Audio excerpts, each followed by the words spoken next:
Assalamualaikum warahmatullahi wabarakatuh. Nama saya Dipta Adi Beriawan. Izin membuat video biologi mengenai pembelahan sel guna untuk menuntaskan nilai remedial PTS saya yang belum tuntas.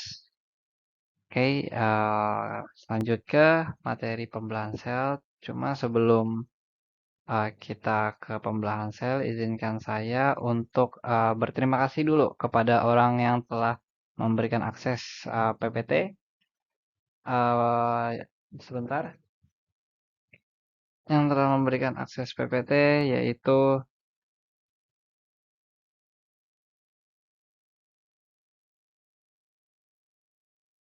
ada dari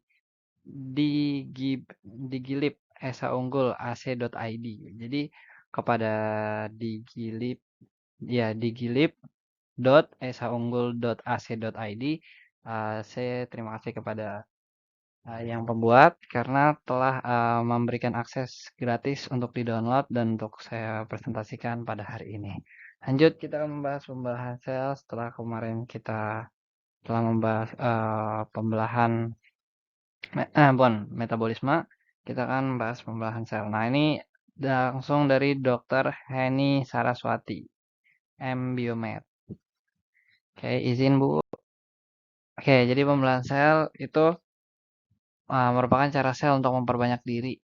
Nah, hal ini adalah ciri makhluk hidup uh, omniseluler. Setiap sel berasal dari sel.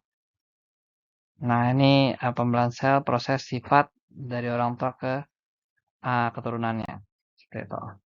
Nah, lalu di sini kromosom adalah kemasan DNA dan protein dalam inti sel. Jadi ini adalah DNA, ini adalah kromosom yang kanan DNA, kiri kromosom. Jadi bagian dari DNA itu ada kromosom, dia pembawa informasi genetik. Seperti itu. Nah, di manusia ini terdapat 46 kromosom, 23 pasang, 23 pasang. Jadi dari sperma dan ovum. Seperti itu. Nah, kalau wanita kromosomnya XX, kalau pria itu XY. Seperti itu. Nah, kalau misalnya kromosom autosom itu dua-dua pasang, satu pasang kromosomnya kelamin seks kromosom. Nah, ini kromosom manusia ya pada 46. Nah, ini ada beberapa kromosom dalam di hidup lain ya. Slide sebelumnya, cuma saya tidak akan terlalu menjelaskan. Bagaimana DNA dikemas rapi dalam sel. Nah, jadi DNA terikat dengan protein yang bernama histon. Seperti itu. Nah, itu adalah struktur kromosom. Dari DNA ada isi histonnya, proteinnya, terus kromosom. Jadi dia ngikat DNA-nya itu. Lanjut, pembelahan sel pada bakteri.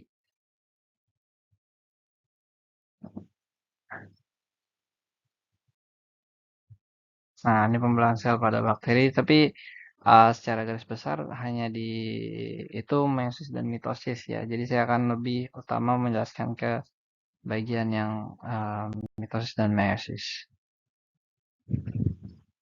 Nah, ini eukariotik. Pembelahannya ada interfase, mitosis, dan sitokinesis. Nah, di interfase G1, G2, mitosis, dan sitokinesis. Nah, di G1 ini growth 1 dia peningkatan ukuran sel, RNA, dan protein.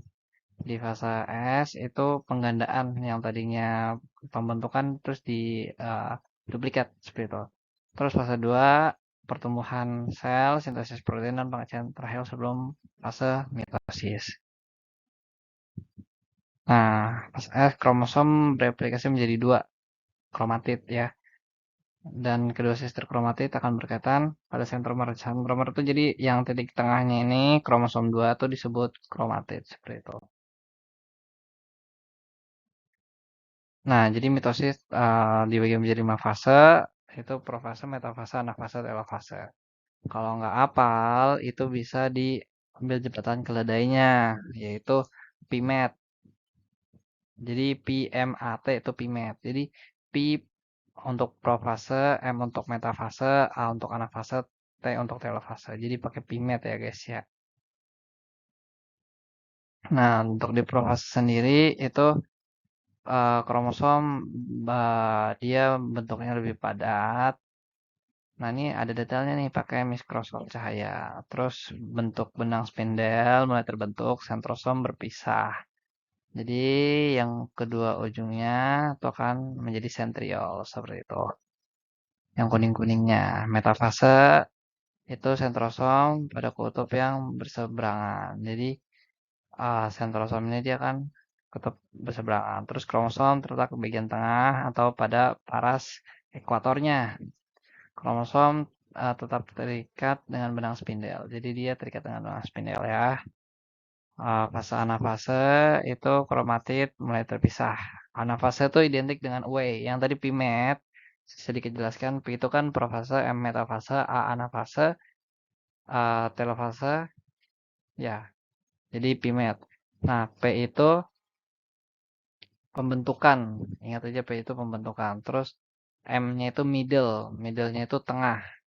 Jadi pokoknya di M middle itu dia si kromosomnya ada di tengah-tengah benang spindel. Terus ada PIMET, M-nya A, terus A-nya away. Dia jadi kromosomnya akan menuju kutub masing-masing. Terus T-nya telofase itu dia akan melisis. Jadi seperti itu cara awalinnya. Nah, setrosom mulai menghilang diikuti dengan fase sitokinesis. Jadi sitokinesis itu dia menghasilkan hasil akhir haploid ya. Haploid atau diploid. Seperti itu.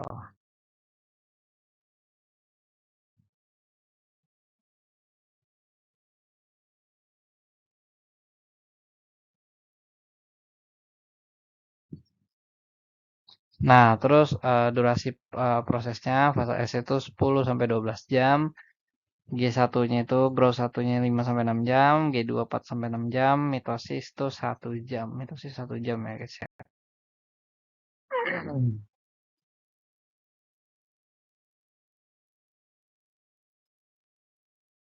Ya, jadi di sel eukaryotik itu terdapat titik-titik pengontrol yang disebut checkpoint ya guys ya. Jadi untuk mengontrol fase mendapatkan waktu yang sesuai, durasi fase, pemulahan selnya diatur.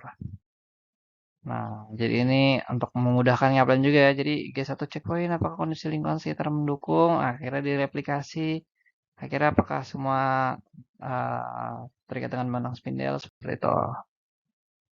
Sel kanker dan kontrol pembuahan sel. Nah, ini sel kanker kita tidak pelajari ya, jadi kita skip saja. Nah, jadi kalau sel kanker, nah ini adalah paru-paru, kanker paru-paru, kanker hati, terapi untuk kanker. Nah, kita lanjut saja ke meiosis. Merupakan pembahasan sel di mana sel baru memiliki jumlah kromosom setengah dari jumlah kromosom induknya. Pada manusia terjadi pembahasan sel, telur, dan sel-sel gamet. Jadi kita jelasin secara garis besarnya dulu. Jadi meiosis itu dia sebenarnya mempertahankan jumlah kromosom dengan cara dibagi dua. Ya, jadi kan hasil akhirnya itu ada dua sel, ya. Ada lisisnya tuh dia ada dua. Nah, jadi dia hanya ngebagi aja yang 4 yang dari 46 kromosom jadi 2323 gitu loh. Nah, jadi sel meiosis ini terjadi di sel-sel kelamin, sel-sel gamet seperti itu. Nah, jadi ini membahas tentang reproduksi ya, di mana ketika sel sperma mempunyai 23 kromosom, ovum 23 kromosom, meiosis ini itu akan membagi dua, tapi dengan kromosom yang sama, ya. Nah, diploid pada manusia sel tubuh ada 23 pasang kromosom. Haploid separuh dari jumlah kromosom. Nah, jadi seperti itu. Nah, sel otot, sel kulit itu diploid. Nah, kalau haploid dihasilkan meiosis, sperma dan sel perut. Jadi hasil akhirnya itu haploid ya guys ya.